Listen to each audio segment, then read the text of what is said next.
Well, it goes back a ways. I guess in 1961, 62, uh, I was struggling a little bit, and like I said, people was kind of getting on me a little bit. And after the season, I said, I'm retired. People said, I said, I'm not going to put up with this anymore.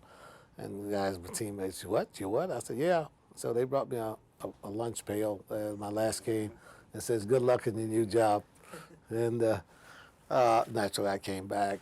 But I started thinking about the after. I've been pretty fortunate to be able to look ahead as a player, not wait until, but look ahead. And I knew I couldn't continue to play for the rest of my life, although I'd love to. What would I want to do, if at all, in baseball? What job would I want to stay in? And I like the competition. And the closest things of being a player is managing a baseball club.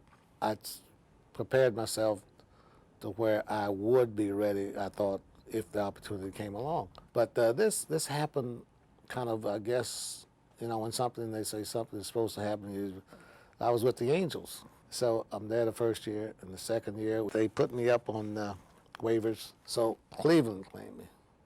And they woke me up the morning and said, Cleveland claimed me off waivers. Well, they said, and that was the 13th of September in 1974. But I went there, and there was turmoil at the end. And Phil Saget called me up to the office one day, and my agent was there at the time. And I said, well, what's this? He said, well, Phil has something I want to say to you. And I said, what is it? And I thought I was going to be traded again. He says, we want to offer you the manager's job here. Would you want to take that? And I said, sure. He said, well, we want you to be a player manager. I said, I'd prefer not to be. I'd rather concentrate on the managing part of it. He says, no, we want you to be a player manager.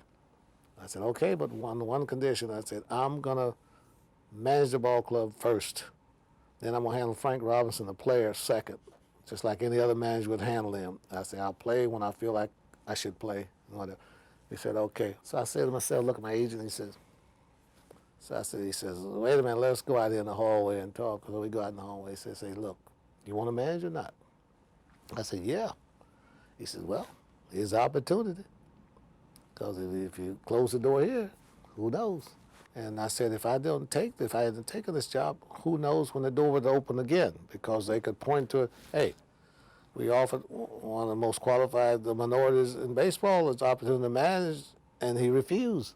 So the door closed. So you don't know when it's going to open again. Not for myself, but whoever might be in line next or the opportunity to come along next. To manage that first ball game, I went by the office that morning and before the game talked to Phil, and he says, you ought to put yourself in the lineup. I said, what? He says, you ought to put yourself in the lineup because you do some real good things when the pressure's on. I said, you got to be crazy. So I went downstairs and I thought about it, and I said, okay. So I put myself in the second spot in the lineup. The first time up, nobody on, and there's Doc Medich was on the mound, and it was photographers all over the on-deck circles. I mean, I couldn't move, and when it's my turn to hit with nobody, I'm trying to find my way to home plate, and the flash bulbs are going off and whatever. And I got up and got in the batter's box, and my mind was really blank. I didn't think so at the time, but it was. First pitch comes in, strike one. Second pitch come in, breaking ball I thought was low. I turn around and says, the umpire says, you didn't think that was a strike? I said, no, I didn't think so. He says, yeah. So now it's 0-2. So now Medich decides he wants to sidearm me. And I just happened to just flick the bat like that and foul it off. I stepped out and I said, this man is not reading your press clippings. This is my big day, and he's trying to embarrass me on my day by trying to strike me out on 3 pitches. He's not even going to waste a pitch. I said, he's not even going to waste a pitch. So I worked the count to 2-2, and then I hit a slider, a line drive to left center field, and I was running. And in Cleveland in those days, the field itself was kind of built up and it's tilted like this right off the line, right just like this, tilted down there so the water could, go off the field. And I'm running and watching it, and I trip and almost fall on my face. And I watch it, and I almost trip again and fall on my face.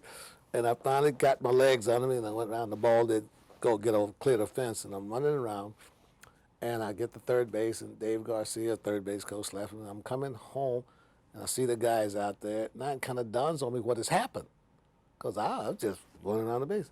And they were all up there, and boom, and I go like this to Rachel Robinson and my wife and family, and up there in the box, and go to the dugout. Now I got to turn myself to manager now, and we wind up winning the game 5-3. Gaylord Perry's a pitch. He gives me the last ball of the winning baseball, and afterwards is everything. But I was kind of numb. It was a great moment, and a great moment in the history of baseball. And I thought about the comment that Jackie had mentioned about the wanting to be alive to see a African American in the dugout over there.